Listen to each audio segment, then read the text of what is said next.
So okay, I'll take you to that phone call. Like I was on the phone with my dad, and my husband was sitting with me, and I was like really freaking out and panicking, and they were like, essentially trying to, talk me down and focus on my body and just kind of really ground me. And in that moment, I said something to myself or out loud that I just didn't expect to say. And it was like, yeah, but I'm so afraid of my thoughts. Like I'm so afraid of myself.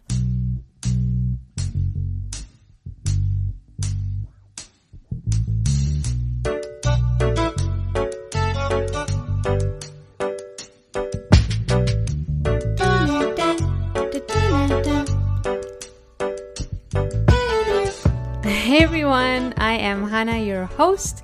You are listening to Let's Talk People, a podcast about my messy, meandering, all over the place, sometimes musings as a trained counselor. This is episode 1. Here we go.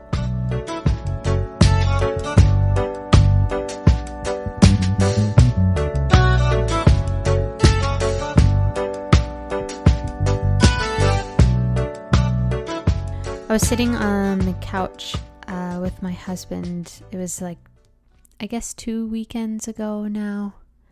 And we were talking about staying home, this whole like stay home hashtag movement necessity right now. And I got into this like Saturday morning, zone. The past couple of weeks, I'll back up a little. The past couple of weeks, I've been sick. This is like almost week 3 of having a cough and just like tightness in my chest, and I haven't been tested. I don't know if it's anything or, if it is coronis, I don't know. I've just been staying at home, waiting it out. And the first 2 weeks, it was rough. Like I was really scared. I remember like shaking at one point just with panic. Like my fingers and stuff were really tingly, and I just started to really, really panic. And it took a bit, like having to kind of sit and my husband helping me like just sort of calm down and stay grounded like in my body to actually calm down. Because if I look at my actual symptoms, they weren't that bad. Like they weren't pleasant, but they were tolerable. If I didn't have the like corona stamp to put on those symptoms, I would have just waited them out like any other cold or flu or whatever.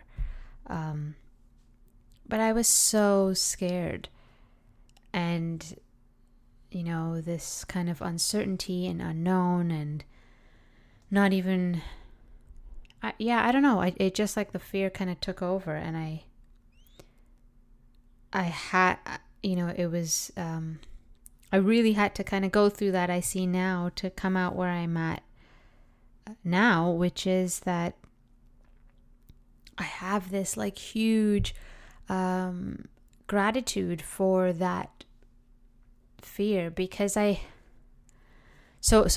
I'll take you to that phone call. Like I was on the phone with my dad, and my husband was sitting with me, and I was like really freaking out and panicking, and they were like, essentially trying to, talk me down and focus on my body and just kind of really ground me. And in that moment, I said something to myself or out loud that I just didn't expect to say. And it was like, yeah, but I'm so afraid of my thoughts. Like I'm so afraid of myself. And that really hit me, that I said that I realized that I even voiced it, and that was even my reality, because I knew that like, yes, it wasn't great to feel kind of feverish, and like the tightness in my chest and the coughing and all of that is, yes, unpleasant, and at times does require like lying down because you feel dizzy or whatever the case. But the real the real struggle was the fear. And that, yeah, like I could, reach out to my family and had my husband and my friends and there to support me. But at the end of the day, it was me lying in bed with my thoughts. And I had to face them. Like, eventually everyone else gets off the phone, goes and does their own thing. They go to the bathroom, they go to sleep, whatever it is. And you are left with yourself. And that was such a difficult thing for me to realize, that like, it isn't even the physical symptoms. It is the fear and the fact that it's my brain and my mind like churning these really, really scary thoughts and images and stories and videos. And I couldn't stay with that. I couldn't stay with myself. Like I was scared of myself. And I think in some way or form, it's been that way for so much of my life. Every single time I'm afraid, it is my thoughts. And, thanks to like the counseling training and just doing my own work and growing up and, understanding more about psychology and reading and all of these things, yes, I understood. And I understand that there is me and then there's my thoughts. And yet, like in that moment, I couldn't. The fear was so big. I couldn't separate it. And so now, kind of being spit out on the other side, I realized this sort of like hidden beauty in the stay home. At least for me, that, yeah, stay home in a physical sense. Don't leave home. But the difficulty for me was like, can I stay home in my head? Can I stay there? Like face myself without these like distractions of going out into the world and out and about and, getting some fresh air and just can I stay home, in my head, in my mind, in myself? And it's been really difficult. This is kind of a constant evolution. I think it sort of comes in waves, that you find this clarity, and then there's something else that I'm not able to stay home in myself about, and then I have to kind of unravel that and learn that. And so this was a really big one for me, and I wonder how many of you can relate and just really feel for those who have like worse symptoms or worse circumstances, and that as much as it is like staying in yourself and dealing with those anxious feelings and stories and thoughts, and there is equally this opportunity to like create these stories in our mind that are really great and powerful and positive. I really sort of am seeing this more and more every day, that it is this chance. Like, as much as there's so many reasons to be afraid right now, there's so many reasons to panic and to hoard and to, just be afraid and over clean in my case. And, it's valid. Like, the circumstance right now is valid, and it's such an unpleasant experience.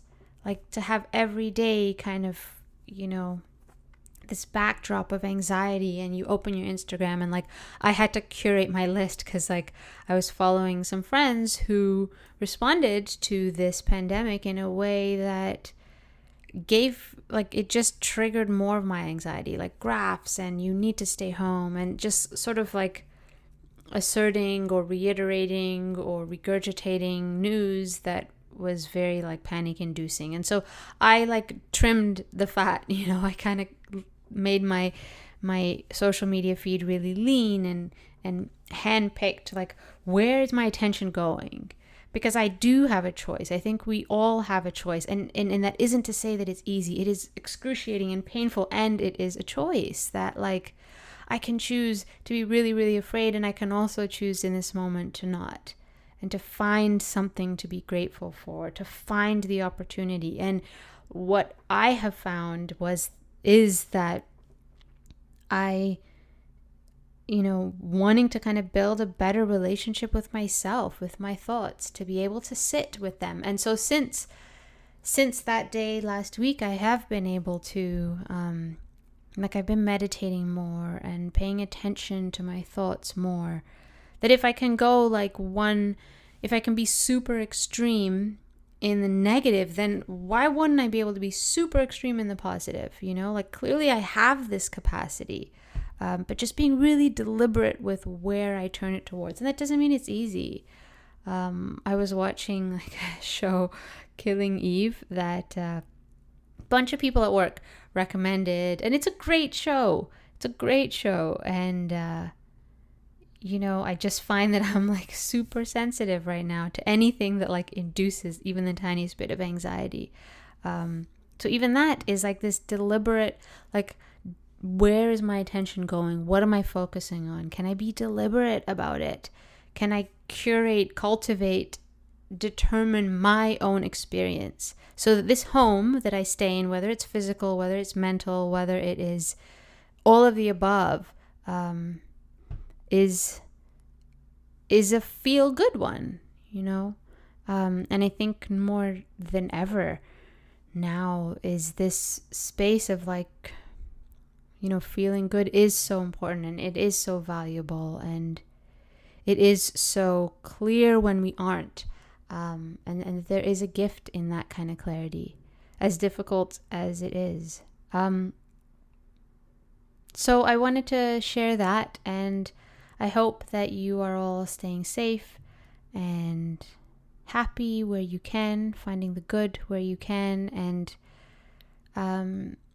knowing that when it is harder to find that, it doesn't mean it isn't there. When it's harder to feel good, it doesn't mean that it isn't possible. But just really seeing the value of this really stark contrast. There's so many ways to focus on giving and giving of ourselves, and we all know this. So, but I hope you are having wonderful weeks. Thanks for tuning in, and see you next time.